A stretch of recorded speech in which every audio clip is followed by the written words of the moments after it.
fireside chat. And there's no fireplace, Yeah. Derek. What is that, man? People gonna ask for their money back because they didn't get a fireplace. They don't came have the in, they got fireplace, carpet. we don't have the fireplace, but we have the heat. You have the heat. Man, you got the heat. You just straight up, you don't even care about lying to these people. We're gonna have a fireside chat. Hey people, later we're gonna have a Bentley giveaway. You just make stuff up. Well, hello people, do you want a yacht come Sunday at 8 a.m.? It's a yacht giveaway fireside chat. We just say whatever we want up in here. Yeah. You just pay your money and we'll just promise you something. Yeah. So first of all, I want to thank Butch Graves for inviting me and giving me the opportunity to come hang out. I really appreciate this. I love Black Enterprise. I never paid for it, but I read it every month, and I felt like since I didn't pay for it, I should come and just, at least I should be here. But every year I said, wow, look at that. Look, who is in the top 100? And I did it every year because I could try and figure out who I could borrow money from, and I just loved it. So Black Enterprise 100, baby. So I'm so happy to be here.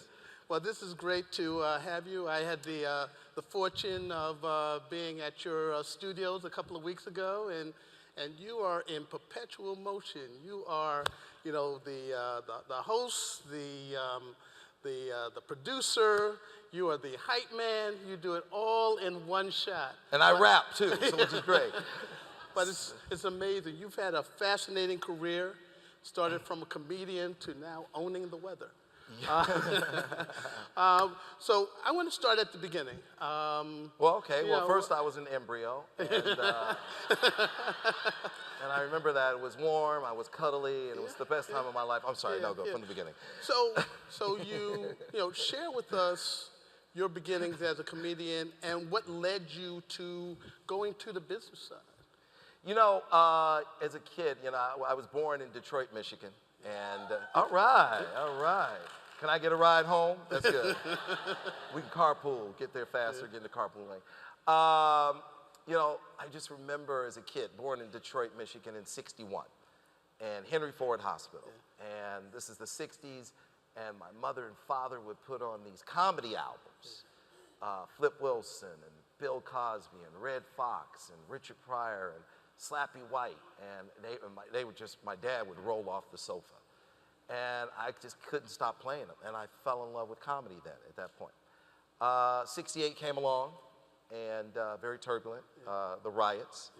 And I'll never forget in Detroit, and I was in the middle of the street, playing baseball. And next thing you know, my mother, my grandmother started screaming and hollering, like I've never heard them scream or holler since. And they killed him, they killed him. They killed him, and they killed Martin. And that just changed everything. I looked down the street, immediately, within my mother and grandmother saying that, I was looking down the barrel of a tank. The military had taken over. The troops came in, bayonets, shut the neighborhood down. Bless you. They just shut it down. And they started walking on our lawns. And I was like, oh man, they're walking on our lawns. This is definitely war. And it was shut down. It was curfew, everything lit up like a Christmas tree, burning down, the whole thing. So my mother said, listen, we're gonna go visit some relatives in Los Angeles, my grandfather's sisters. And this is summer of '68. And we went to LA and never went back. So my mother had me 17 days after her 17th birthday. So I tell everybody I have 2 high school diplomas. And she ended up getting into UCLA and going to UCLA and getting her master's degree in cinema TV production.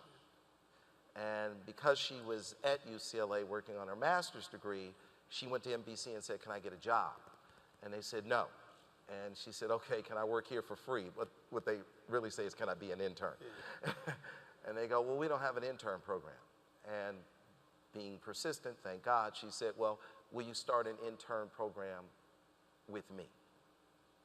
So she took that no and converted it into a yes. And converting that one no into a yes changed the trajectory of our lives. Because they said, yeah, you can be an intern here. So she got on campus at NBC, and they knew she's really bright, really beautiful, and hardworking. And they said, okay, you could be a tour guide. So she gave tours.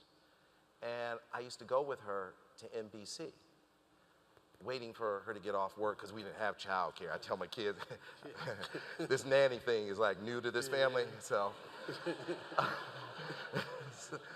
don't get too comfortable here, kids. And so I would go with my mother and wait for her to get off work. And while I was waiting for her to get off work, I was just sitting around in a studio watching Johnny Carson do The Tonight Show. And then I would go across the hall and watch Red Fox tape Sanford and Son. And then I'd go down the hall and watch Flip Wilson do the Flip Wilson Show. I'm literally watching Flip rehearse with Richard Pryor and do the staging. And then I go down the hall and watch Freddie Prinze do Cheek on Demand, and Brian Gumbel's doing the local news, and Pat Sajak. Brian Gumbel was the sportscaster, and Pat Sajak was the weatherman. Then I go watch him do this new soap opera, not so new now, Days of Our Lives. And this was like 1974. And I was a kid, I was 13 years old, 13. And I thought, what a wonderful way to go through life, making people laugh. And I said, this is what I'm gonna do with my life. I'm gonna make people laugh. I'm gonna have a great time. I wanna bring joy to people, put a smile on their face. And I don't care if I ever get paid. I don't care if I ever make a nickel. That lot was the inspiration. So what was the transition to going into comedy from seeing these iconic performers on that lot? I just said, I'm gonna start. I used to wait for Johnny Carson to pull onto the lot, and he had a parking space number 1. And he used to pull onto the lot at clockwork at 2 o'clock. And he'd pull up in this white Corvette, and he'd get out of his car with a brown paper bag sack. It was his lunch. And I say, hello, Mr. Carson, good to see you today. He says, hello, Byron, good to see you, young man. And because he knew my name, because I was stalking him. I was by his park.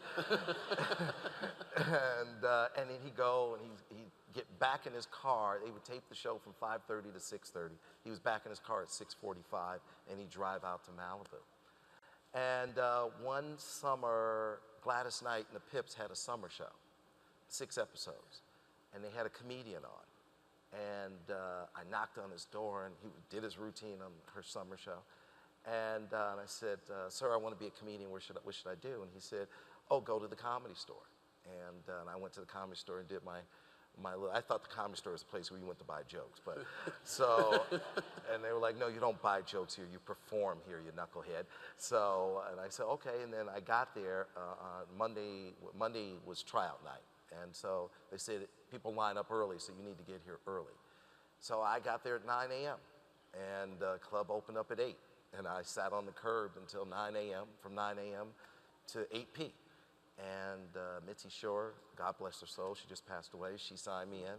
She said, how old are you? I said, I'm 14. And she said, okay, you can't be in the club because I could lose my liquor license. You just go stand outside and somebody will come and get you when I'm ready to put you on stage. I said, no problem, ma'am, I'll be right outside. So I would go I'd go there every Monday, every day, get there like at 9 a.m. and just sit there and see if I can get a spot. And I just did that for years. And finally, I just kept getting on. And finally, this guy came to me. He walked up to me, Wayne Klein. Wayne Klein walked up to me. He says, wow, that was funny. Who wrote those jokes? And I said, I did. He goes, you wrote them? I go, yeah. He goes, all right. He goes, that's funny. He goes, let me get your phone number. I know somebody might be interested in working with you. I said, okay, here's my phone number. It was my mom's number. So, and sure enough, the phone rings like a week later. I answer the phone, and this guy says, can I speak to Byron? I go, speaking. He goes, oh, okay. He says, my man, Wayne Klein, says you're funny. I go, that's what I'm working towards, man. That's what I'm working towards. He says, all right, this is Jimmy J.J. Walker. Dynamite. Dynamite.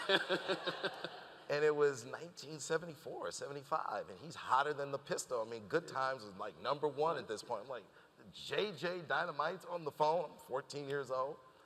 He goes, well, listen up. He goes, why don't you come over and, write with me and my writing staff. We meet every Tuesday and Thursday night at my apartment, and we write some funny stuff. And I hear you can help write some funny stuff. And I said, yeah. I said, all right, let me ask my mother. And Your first agent. and then I heard him, and I knew the moment I said, it's like, that moment where you're like, I shouldn't have said that. Yeah. But then I can't get it back. I can't get it back. Yeah. But just like maybe he didn't hear it, but let's just kind of play it off. Let's play it off. So, but he heard it, and he said, he kind of put his hand, oh, he has to ask his mother. And then these guys started snickering. And they were like, oh, okay. And then one of them said, well, tell his mother not to worry, we'll have cookies and milk for him. And I thought, who's that knucklehead? I'm not even there, and he's heckling me already. So I asked my mother, and my mother says, okay, yeah, you can go. And my mother took me to Jimmy Walker's apartment, which now looking back on, I don't know what the hell she was thinking. But it was all great, thank God. So she took me to Jimmy's apartment, and I walked in, and there was his writing staff. And sitting there was David Letterman, who had just driven out from Indianapolis in a red pickup truck because he didn't think he was going to make it. And he wanted to be able to get in his car and drive back home. And Jay Leno, who was sleeping in his car. And and Marty Nadler, who went on to write and produce Laverne and Shirley and Happy Days. And Wayne Klein and Jeff Stein and Wayne Dugan, who went on to do Mr. Belvedere. So this is who's sitting in his living room, and we sat, and we're just writing jokes. And Dave and Jay was getting $200 a week, $200 a week. And Jimmy said, look, I'm not going to put you on staff and give you $200 a week. And I went, did that man just say he was not going to put me on staff? I'm like, I'm a gazillionaire at that point. If you give me $200 a week. He goes, well, I'll give you $25 a joke. And so I sold him my first joke. And he gave me a check for $25, and I didn't know what to do with it because I had never seen a check before. And I'm 14 years old. And I had a paper route. Yeah. I was throwing the Herald Examiner, Los Angeles Herald Examiner, Derek, and I had to throw 2 papers to make a penny. I was getting half a penny a paper. I had to throw like 5,000 papers to make $25. So I got that check, and I ran straight to the phone and called the Herald Examiner and said, I'm out. So I'm done. My arm was all messed up. I'm gone, man. We're over. It's over, man. You were out of the Come get the newspaper Sunday paper was killing me. Yeah. Well, it was really killing my mother because I was like, Mom, I can't do this. My mom got up at 3 in the morning with me, and we put the papers in the back of the car, and I'm throwing them out the back of the car. And I had that one little old lady who got mad every day because I didn't get it up on her porch. And she would call my supervisor, and he's like, you didn't get it on Mrs. Anderson's porch. I'm like, well, she's got a dog. She needs to put that dog on a leash. So he gave me $25 a joke, and I still have that check, framed, because what happens, I went to my mother, I go, what is this? She goes, it's a check. I go, no. I said, I thought I was getting $25. She goes, honey, that is $25. She goes, you got to cash it. And then they're going to give you the money. I go, but I don't want to cash it. How is your validation? I want that. That says to me, I have a future in this business. Yeah. And so she said, okay, let's go down the street. I open up my bank account at Bank of America on La Brea. I still have $25, I think, at that Same bank. $25. Same $25. Hopefully I was smart enough to get interest bearing. And and then she said, now go to him and ask him for the check back. And I went to him and I said, hey, I know I got the 25. My mom said, you're gonna get a copy of it, maybe I can get it back. I didn't know how it worked. And I'm not gonna cash it again, I did it once. I was trying, so be assured of that. And he gave it to me and I framed it. And years later, doing the Byron Allen show or Comics Unleashed, I had him on the show and I said, look what hangs on my wall.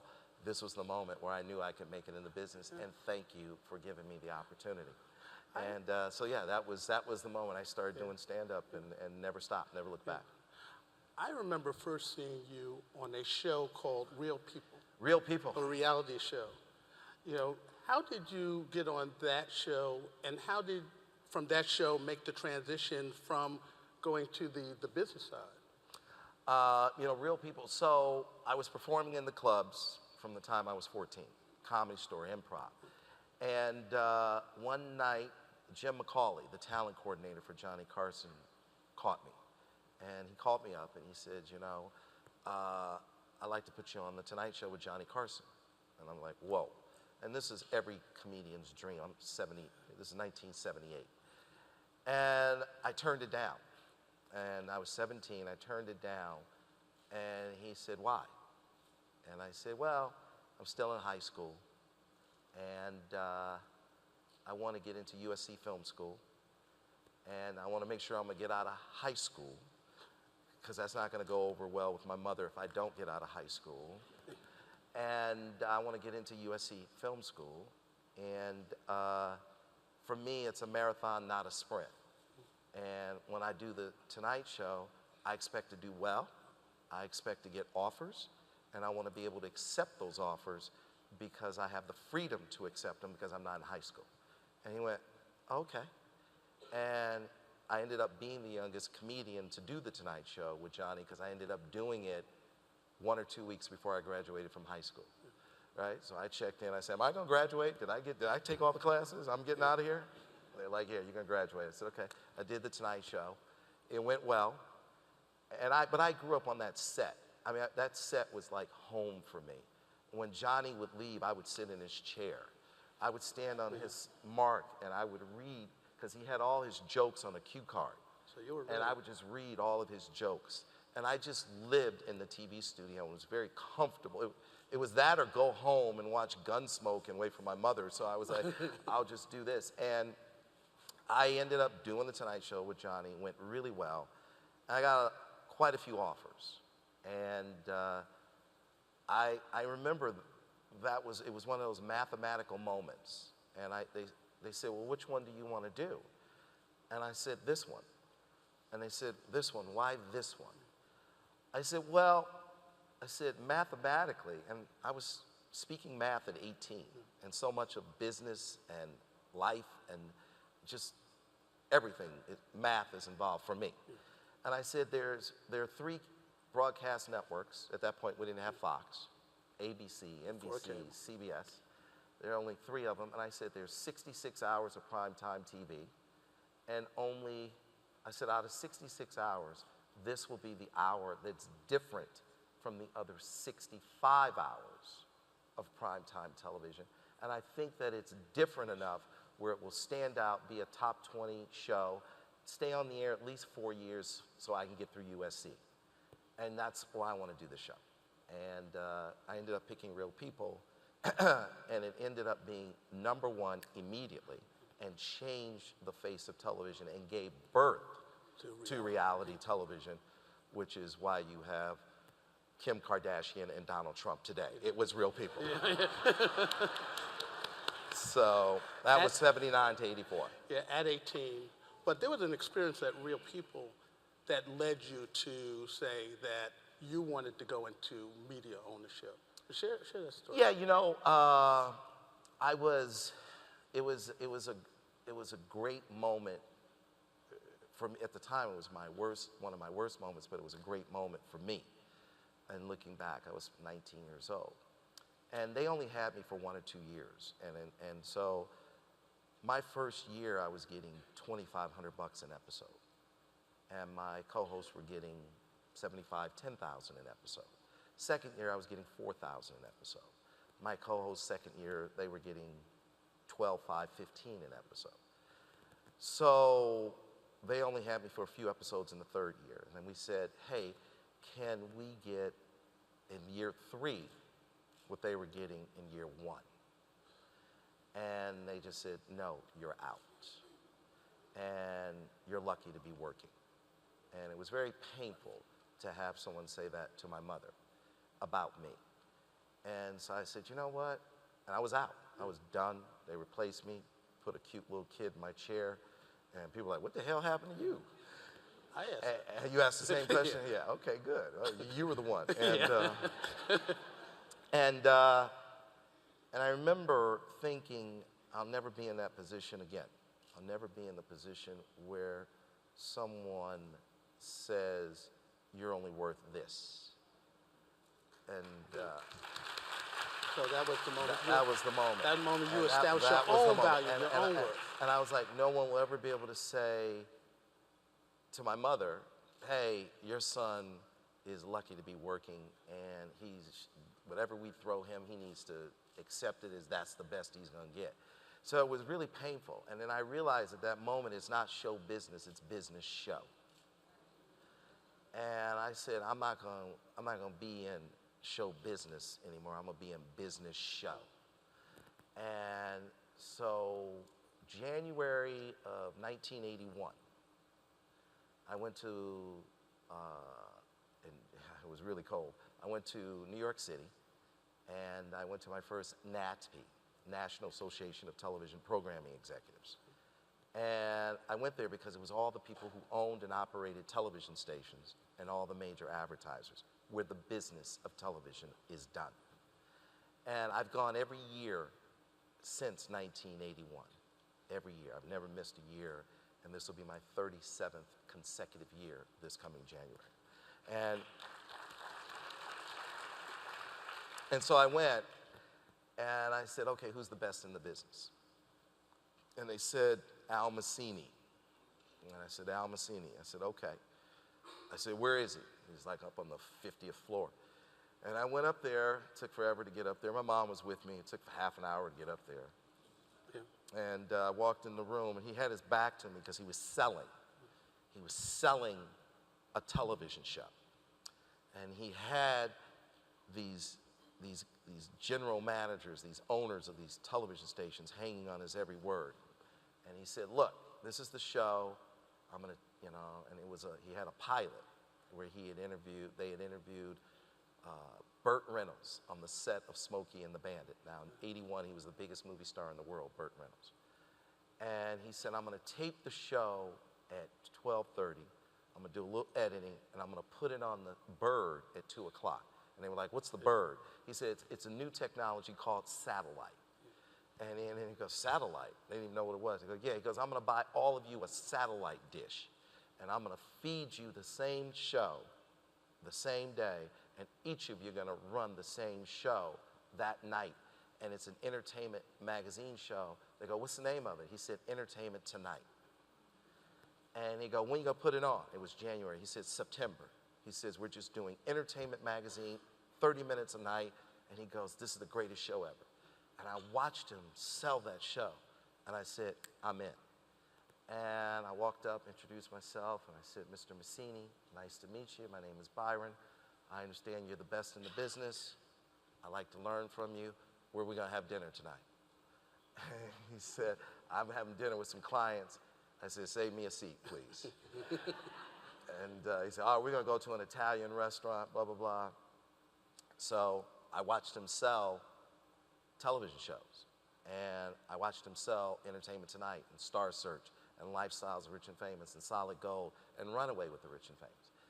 And I learned a lot from him and Dick Robertson, who ran Warner Brothers, and Michael and Roger King, who launched Oprah, Wheel of Fortune, Jeopardy. And I just stuck by their side. And Al Massini ended up becoming like a second father to me. I mean, he was really very close to me. And I was very close to him, literally like a second father. And these guys embraced me and helped me learn the business. They saw the fire in my belly, they saw my commitment, and that was it. I started from my dining room table. Started from my dining room table 25 years ago. And I started calling television stations. And I remember Al Massini, he said to me, he goes, you know, I started my company from my dining room table when I was 33 years old. He goes, you're a baby. And he goes, you should start, and just start where you are. And then I said, you're right, and I hung up the phone. I'd gone out to visit a friend of mine, Dick Robertson. He ran Warner Brothers. And at Warner Brothers, he was doing about $1 billion a year, licensing television shows. And I was out at his beach house in Malibu and sitting on his deck, beautiful home. He's petting his lab, and drinking, mint juleps. This is what rich people do. And we're sitting out there, and Dick just casually said, I gave away that show, HBO Comedy Hour, to a friend of ours, a mutual friend of ours. I go, an HBO Comedy Hour was a once-a-week show where comedians were doing stand-up, and they cleaned up the language and put commercials in. And I go, why did you give away that show? He goes, my salespeople are about to go on the road this summer, and they're gonna go out with the first cycle of Friends. We have 100 episodes of Friends. And he says, I want them to license that show to the TV stations, and I expect them to come back with over $650 million for the first 3.5 years of Friends. And he said, quote, I don't want them out there on the road dicking around with a once-a-week show that only brings in $10 million a year. So I got rid of it. And I just kind of casually got up, went home, and started selling a once-a-week show and started dicking around. So that was the. I was like, gotta go, Dick. Gotta go, baby. Gotta go. Thanks for the mint julep. I gotta go. I gotta go dick around, man. I got to dick around. Yeah. I'm out, baby. Yeah, but you didn't find that process was as easy as he made it out the door. No, it wasn't easy, but at least he gave me that pap. That was the thing, numbers. I mean, like I always say, people who work with me, I say, I don't know, you have to speak to me numerically. Yeah. I don't hear the words. You have to talk to, I always say, look, I don't know if we're having a conversation about $1 or $1 billion. You have to speak to me numerically. When he said 650 million, it's like, whoa, okay. And 10 million, I'm like, okay, that's a business. If he didn't say those numbers, I wouldn't have clicked, right? You gotta speak numerically. So I went home and I started selling the show. And it wasn't easy, right? You're right, Derek. It was very difficult. I started from my dining room table, and I went and interviewed 6 of my funny friends. So I went and interviewed Sinbad, and Robert Townsend, and Paul Rodriguez, and just interviewed my friends. And they were just on the set, walking down the street.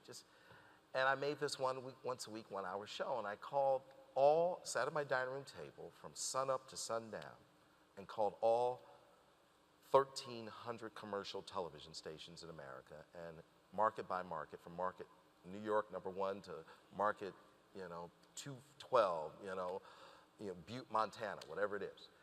And I asked them to carry the show for free. 14 minutes of commercial time. I'll keep 7 minutes. You keep 7 minutes. I'll sell my 7 minutes to national advertisers. You sell your 7 minutes to local advertisers, local car dealers, local banks and supermarkets, whatever it is. And I literally got 40 no's from every television station in the country. And after a year of sitting at my dining room table and burning holes in my dining room chair, I was able to squeeze out about 150 yeses after about 40,000 no's. There was easily 40,000 no's.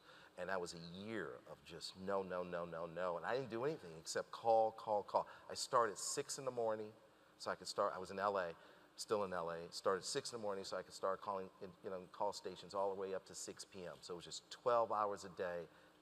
And there were days I didn't eat. It was just like, boom, just dial, dial, dial, dial, dial, call, call, call. And Tribune had said if I had gotten 85% of the country, they were going to sell my advertising, my 7 minutes a week. And they would give me an advance of $400,000 to go into production on my show. And I finally got to that 90%. I went beyond the 85%. And I just jammed it in. Joe Ahern was my first big clearance. He was a general manager of the ABC affiliate in Chicago, WLS. And this is 92, 93.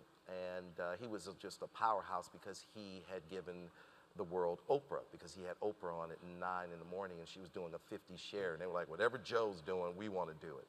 And when Joe gave me Saturday night at 10:30, because Chicago's on Central Time, I was able to call every television station and say, I know you said no like 40 times, but Joe Ahern just picked me up, and you know Oprah's doing a 60 share, right? And they were like, Joe Ahern picked you up, and then I got all the television stations. And when Tribune said, no, we're not going to sell your time, I just thought, well, I'm not going to go back and tell all these TV stations I'm not going to deliver it, because about 2 weeks earlier, I had an incident with a television station, WHP in Harrisburg, the CBS affiliate. And when I got a sale, my mother would send a one sheet to like a little one-page contract, and the guy would sign it, and then she put it on the clearance list. And I checked the clearance list every day to see which markets were open and who did I have to go after and chase down. And I noticed Harrisburg wasn't showing up on the clearance list. And I called my mom and I said, Mom, how come you're not putting Harrisburg on the clearance list? And she goes and she starts shuffling her papers. And I go, Mom, you have to be, she was on the phone at her place. I said, Mom, you have to be a lot more organized. Come on now, these deals are hard to come by. She goes, I didn't get it. I go, oh God, I got to go call this guy. And so I called him up. I said, hey, Bob, it looks as though my executive assistant has misplaced our paperwork. And he said, no. He said, no, I changed my mind. I'm not doing that deal. I went, whoa, because TV stations don't back out. And I go, what do you mean not doing that deal? He goes, no. He said, yeah. He goes, I had 3 sales guys come in from Paramount Studios. And I gave them the time period. I go, you gave them my time period? He goes, yeah. I go, why? He goes, well, they told me that you were calling me from your dining room table in your underwear, and that the show will never get on the air. And if it did get on the air, it would be on maybe 2 or 3 weeks. That's what he said. So I said, is that right, Bob? Is that right? I said, okay. I said, how many people did they send in from Paramount Studios? He said 3. I said, were they well-dressed? He goes, yeah. I go, yeah. I said, those Paramount guys are really well paid. They have nice suits. They have their initials on the hanger. It's great. They're right. I said, listen up. I said, they're right. They're right about a few things. I am calling you from my dining room table. I am in my underwear. But they are wrong about this, Bob. The show's going to be there. And because of what just happened here, I'm never going to cancel that show.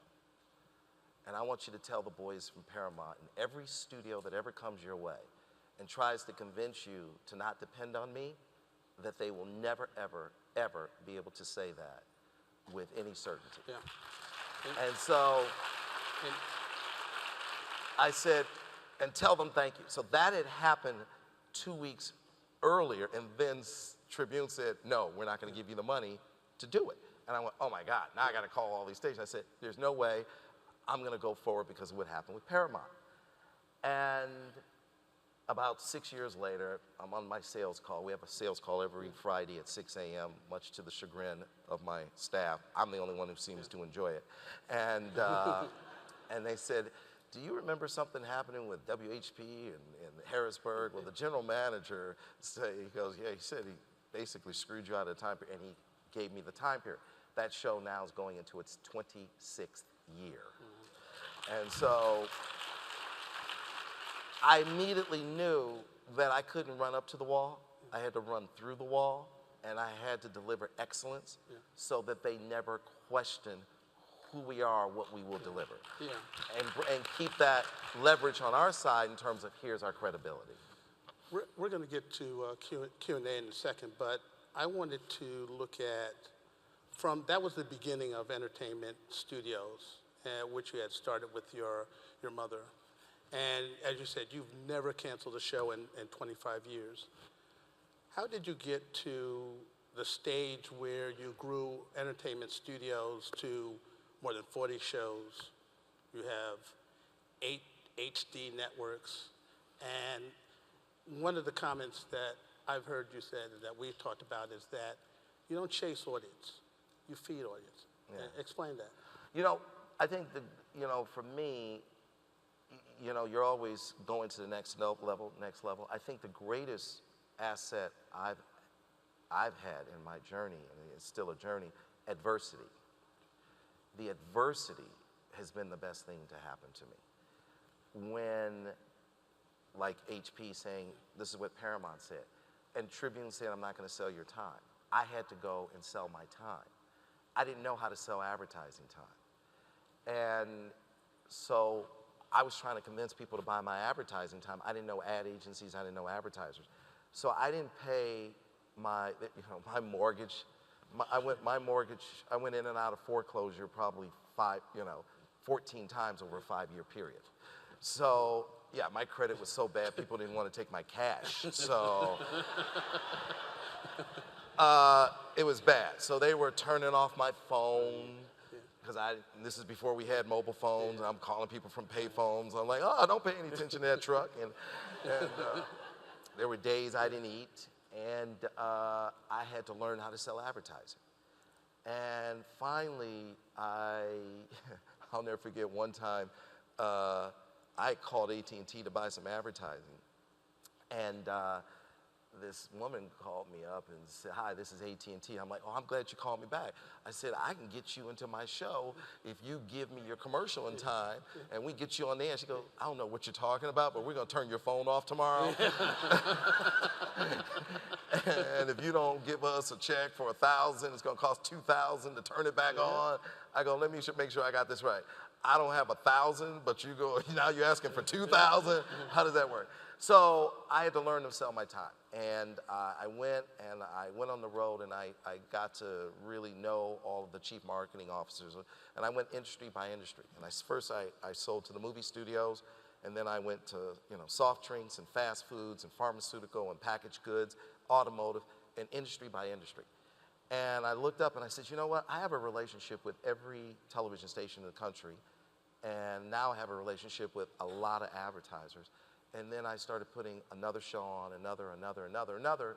Next thing you know, I had 41 shows.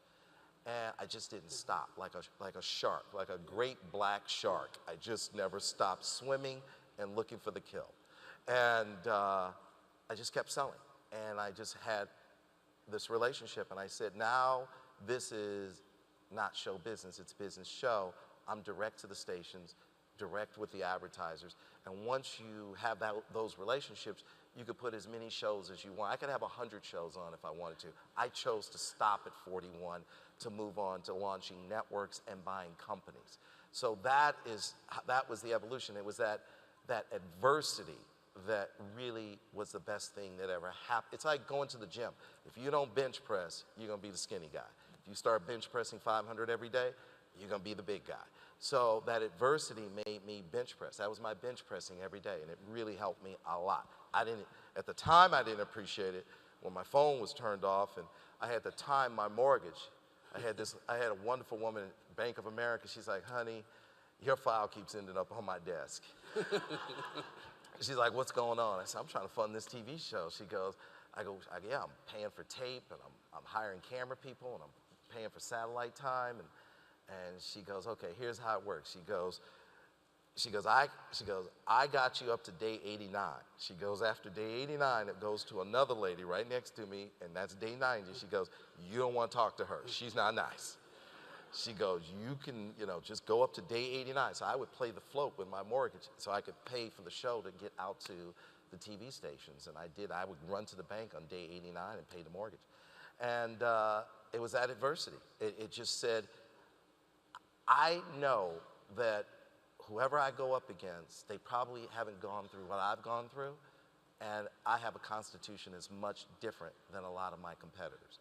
A lot of my competitors, no disrespect, they're temporary hired help. I am an owner who has had to go through it like nobody else has had to go through it, and that was the best blessing I ever got in my life. Yeah. So it's the process of outworking it. Can we please line up? I'm going to start taking questions, and as you ask questions, I'm going to also ask you questions as well. Sure. Let's have the first question, please. So, good morning, Byron. This is Deborah Gray Young. Hey, Deborah Gray Young. Hey, how are you doing? From Deborah Gray Young, from Eugene Morris, one of my first, well, she's not there anymore. Eugene Morris had a wonderful advertiser named Walmart, and she was one of my first media buyers who gave me Walmart so I could pay my phone bill and get my house out of foreclosure. Thank you, Deborah Gray Young. You're more than welcome. So congratulations on the Weather Channel. I want to just switch for a minute.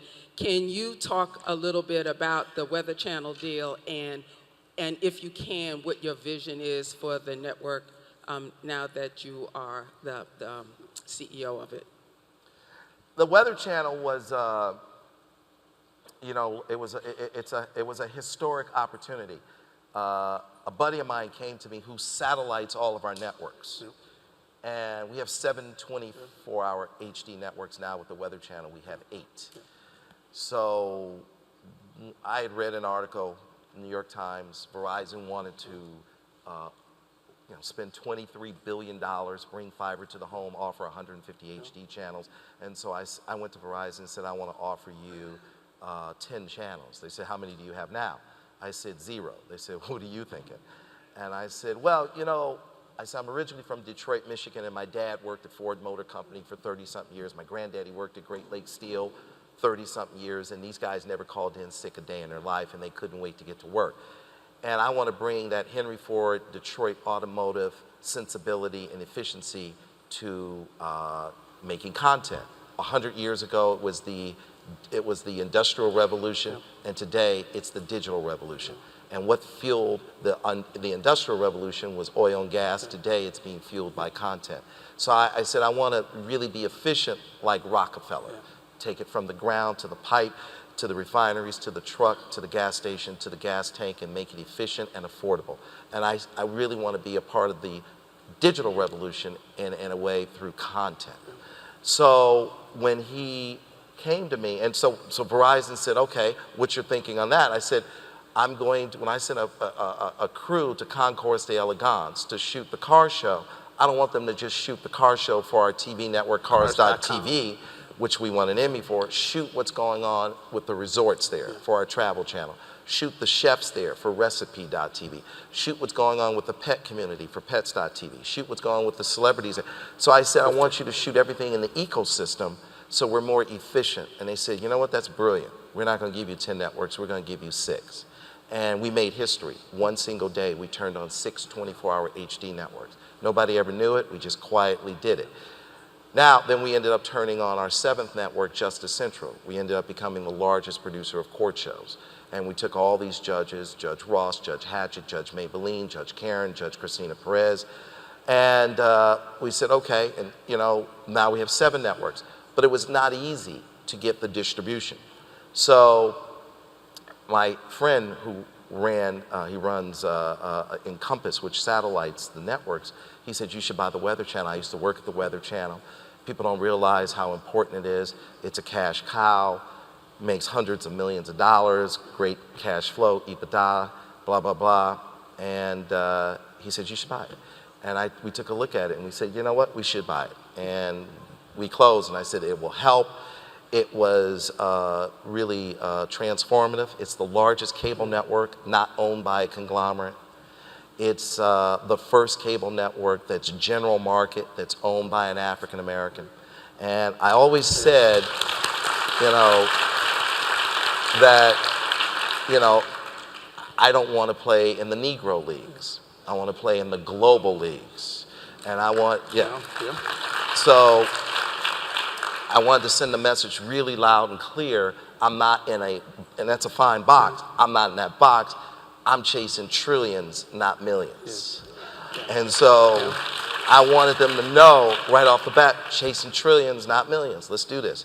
And so it's a great network because it's the only network out there that protects and saves lives.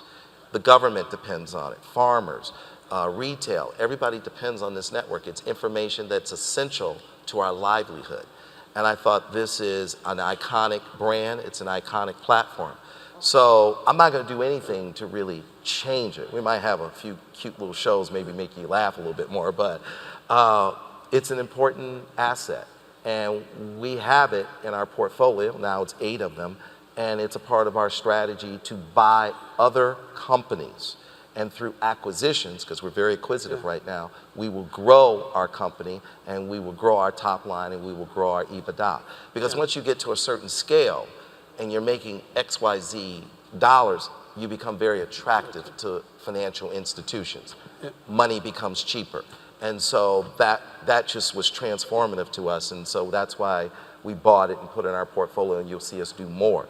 And it was the same thing with our movie industry. When we put out our first movie, I put out a shark movie. And because I knew they expected me to do something African American. And I said, I'm gonna do that, but I'm not gonna do it as my first because I don't want you to peg me that. And we ended up putting out 47 Meters Down. I bought it off of Bob Weinstein. And the highest grossing in the independent. And it ended up being, Bob Weinstein, who was my neighbor, and we couldn't get the deal done. And I said, Bob, you know, because I'd studied all the movies. I'd studied the numbers of all the movies, and I noticed that a shark movie had never failed. And I said, you know what, I'm gonna make my first movie, a shark movie. And I told my acquisition team, I said, find me a shark movie. They said, well, Bob Weinstein has one. I said, all right, go get it. They go, well, we're trying to buy it. I go, what'd you offer? And they go, $2 million. I go, what'd he do? He hung up on you. What'd you, 2.5? So I said, you know what, he's my neighbor. I'm gonna go and talk to him. And we were out at the beach, and I went up on his deck, and I said, hey, Bob, you got this shark movie, let's get something done. And he goes, you have any money? I go, yeah. He pulled out a chair, he goes, have a seat. And I said, he goes, what are you thinking? I said, I'm thinking $2 million. And he goes, I already told you guys to get out of here with that. I said, well, what do you need, Bob?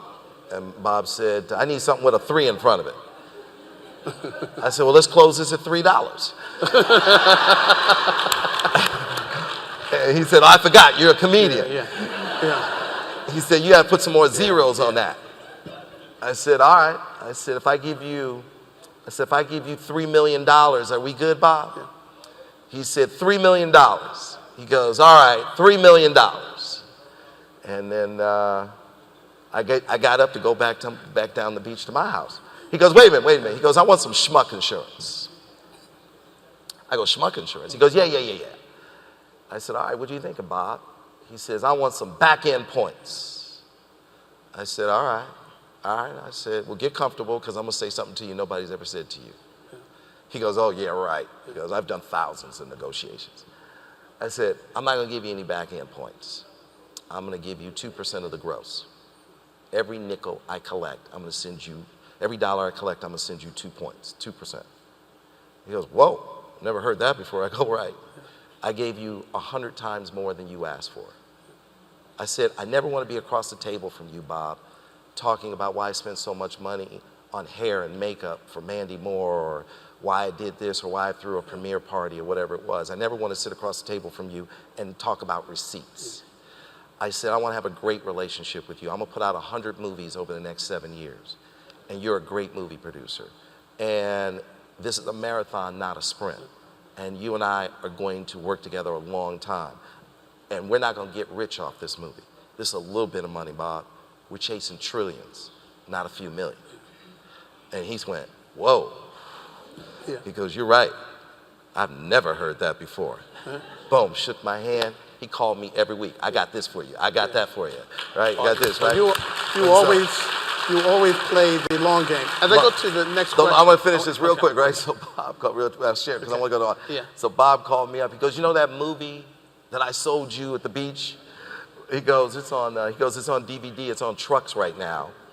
And we're going to start delivering the DVDs on Saturday, Sunday, and Monday to Best Buy, Target, and Walmart, and it's going to be on the shelves on Tuesday. I need you to wire me the money right now, or we can't turn the trucks around. I'm like, Bob, are you crazy?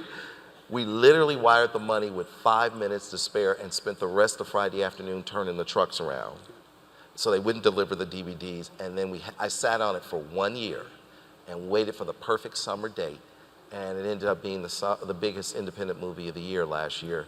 And when my guys came to me, they said, when you want to put it out? I said, I want to put it out June 16th. They're like, what? That's when Paramount puts out all their movies and all the big studios. And I go, yes, I know. I said, I want to step to them. They go, step to them?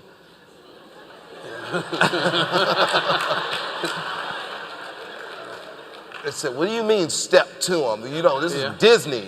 Disney's got Cars 3. I said, you know, Evander Holyfield happens to be a friend of mine. And I asked Evander one night, we were at his home having Domino's Pizza, watching Mike Tyson fight, and he was the next fight with Mike Tyson. And I said, Evander, how you gonna beat Mike Tyson? And he says, stand up, I'll show you. And I had another friend with me, and I said, Scott, stand up, let him show you. And he said, everybody's afraid of Mike Tyson. Yeah. So what they do is they step back, yeah, and then he gets full extension and knocks, yeah, their head off. He says, if you want to dominate your competitor, you step to him. Yeah.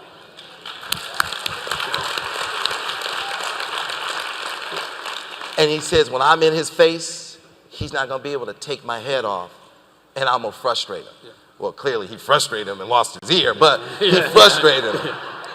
And he said he won't have full power on me. And I said, I want the studios to know I'm here, and I'm going to come in and take money when they show up to take money from those summer releases. And that really caught everybody surprised. They thought that we would do a $2-3 million opening weekend. We had $11 million opening weekend, held the theaters all the way through October, and picked up $44.3 million. They were like, hey, yeah, who is this Negro? Yeah. That was good. Yeah, unfortunately, I've been given the cue to leave. Yeah. All right, let's go to our fireside chat right now. Yeah. But before we leave the stage, real quickly, Byron, I'd like for you to share with the audience and the entrepreneurs out here why now is the best time to start and grow a business. And you have any philosophy? Well, you know, it's absolutely the best time because the barrier to entry it's gone. And so many of us as African Americans, we have had serious issues in accessing capital that was not predatory. Because we live with that matrix, what I call the 4 Ds. You know, first, you know, they dismiss us, and then you get a little angry about that, then they discredit you. And because you're frustrated, then they move on to that 3rd D, demonize you, and then boom, that 4th and final D, destroy you. And I recognized that matrix, and I said, how can I work around that matrix? And I knew that we didn't have access to capital. If you don't have access to capital, then you can't buy real estate. And then when it's time to refinance 20 years later, 18 years later, to send your kid to school, then you're not able to break that chain. Small companies, that's the largest employer of people in America. We need that. And that was my big request of President Obama. And I said, I only need 2 things from you, because Coretta Scott King, I bought the rights to do Coretta Scott King's life as a miniseries, because I wanted to look at Martin Luther King through her eyes, because I felt she was just an extraordinary person. She built the Martin Luther King Center for Nonviolent Change. She made his birthday a national holiday, the only American to have his birthday as a national holiday. And I just said, she's an unbelievable queen. And she and I became friends. And she said, look, Byron, as African Americans, we had 4 major challenges. Number 1, end slavery. Number 2, end Jim Crow, which I think was more damaging than slavery. When we were slaves, we were property. We helped make people rich. When we were free, then we were competitors, and then it was like, okay, hang them. And then she said, number 3, achieve civil rights. And then she said, and number 4, and she paused and she kind of choked up. She said, the real reason they killed my Martin, achieve economic inclusion. And that conversation and that statement really, once again, changed my trajectory. And she said, it wasn't, I have a dream that got him murdered. It was the speech, The Other America, that got him murdered. The Other America is the speech they don't talk about, where he says there are 2 Americas. One America has access to capital, education, opportunity, jobs, mentorship. The other America does not. What does it matter if I could sit at the same lunch counter as my white counterpart and I cannot afford the same hamburger? Two Americas will not survive. We need one America. One America, not two. They killed him pretty much on the spot after he said it, because he was pushing for economic inclusion. And I said, no problem. I'll work on economic inclusion. I will show the way. How do we do it? How do we pursue it? Berry Gordy changed it for me. When my mother and grandmother put me and my uncle in a car and said, let's go see where all these rich white people live. And I'm sitting in the back of the car, and they were like, that's where the Fords live. That's where the Dodge brothers live. That's where the Goodyear family live. And they go, and that's where Berry Gordy lives. And I went, what? Because up until that point, I was gonna go to Ford Motor Company with my dad or Great Lakes Steel with my granddaddy. And when I saw at 7 years old, that black man living in that neighborhood with an indoor swimming pool, I saw myself differently from that point on. And so I know that those images are powerful, and that as our children see us as entrepreneurs, it is the most powerful thing we can do for ourselves and do for our community and do for America. And so I knew it was important to do certain things, like file the lawsuit. And I'm not a litigious person. I've never filed lawsuits up until I got into the cable game, and I filed the lawsuits against Comcast and Charter because the Obama administration asked me, are these good corporate citizens? And I said, not in my opinion. And they said, why? I said, the cable industry spends $70 billion a year licensing cable networks, and not one penny goes to African-American ownership. And I had a guy ask me, a white guy, he said, well, why is ownership, we have African-American targeted networks, why is ownership important? And I said, I just have my kids, my daughters, and I said, you have daughters, right? He goes, yeah. I go, so you have daughters. I said, so how would you feel if I controlled all of the media? I controlled how your daughter grew up and saw herself. I controlled her self-esteem. I controlled how people saw her. Would you be cool with me having that control over your daughter's trajectory, her psyche? He goes, absolutely not. I go, well, why would you expect the same from me? Now that I have my daughters,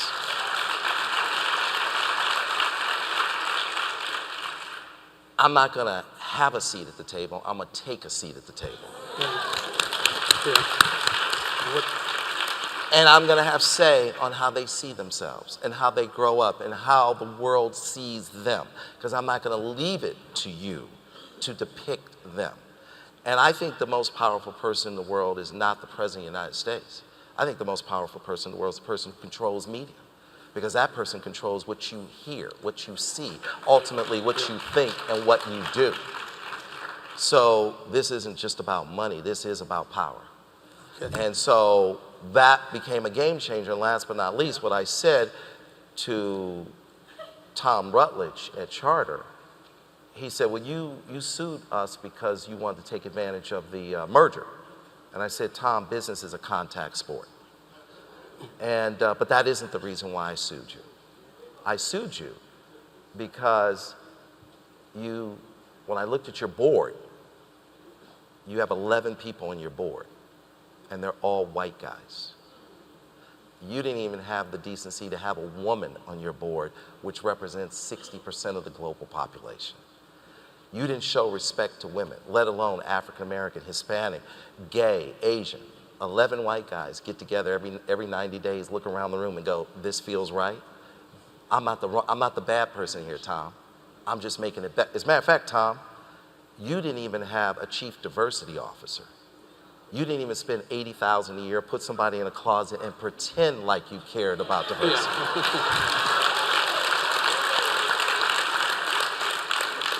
And I said, Tom, if you really want to know why I sued Charter for $10 billion, I said, look at the date of my lawsuit and then go look at the date of the newspaper in which you took a photo with Al Sharpton. And in that photo and in that newspaper, you said, with Al Sharpton, you had a memorandum of understanding as to what you were going to be doing with black people. And I said, Tom, who is the white guy who speaks for all white people? Right. And I said, Tom.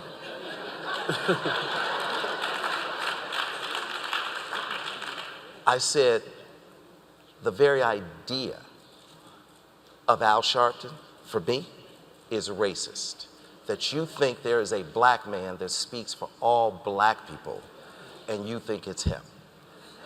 I speak for myself. They speak for themselves. I said, Tom, how you gonna sit with him? And I own 7 24-hour HD networks. Cheaper to do business with him than to do business with me. And I said, and that's why I named him in the lawsuit as well. Because he's messing with a $10 billion conversation. And we made history. And I basically said, guys, I'm putting you on notice, and we have to do this in a way where everybody has fair and equal access, and you're not minimizing us anymore. And that's where we changed history, and we used Civil Rights Act 1866. Write it down. Civil Rights Act 1866. It was put on the books in 1866 to protect the newly freed slaves, to make sure we had economic inclusion, government and commercial contracting. Civil Rights Act 1866, Section 1981. And I paid my lawyers millions of dollars, and I said, drop it on them and get them to the table. And now they're both in the Ninth Circuit, and they can't shake me. I said, you can't shake me because you can't introduce a black guy that you're doing business with. And now we have a way of holding you accountable and saying, please treat us with respect and do business with us the way we do business with you, because we love you, and that's how we're gonna make America great again. With that, ladies and gentlemen, let's give a